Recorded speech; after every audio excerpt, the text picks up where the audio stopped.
তো দেখো বন্ধুরা, সবাই মিলে চললাম আমরা মাঠে শাক তুলতে।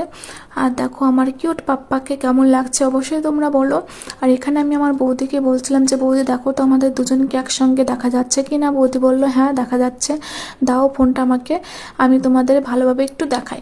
তো দেখো তিনজনকে একসঙ্গে কেমন লাগছে অবশ্যই কমেন্ট করে বলো। আর দেখো ওই দূরে আমার মা আর জেঠিমা যাচ্ছে শাক তুলতে।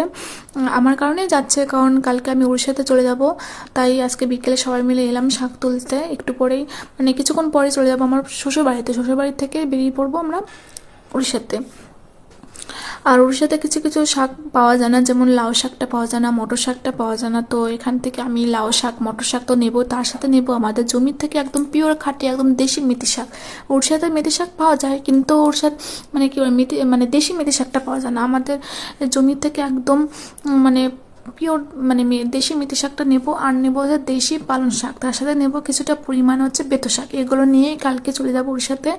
আর মানে খুবই খারাপ লাগছে এই মা বাবাকে ছেড়ে চলে যেতে, মানে খুবই খারাপ লাগছে, কি আর বলবো। খুব মিস করব সবাইকে। যাই হোক, এরপরে ভিডিওতে অবশ্যই দেখাবো। Okay bye.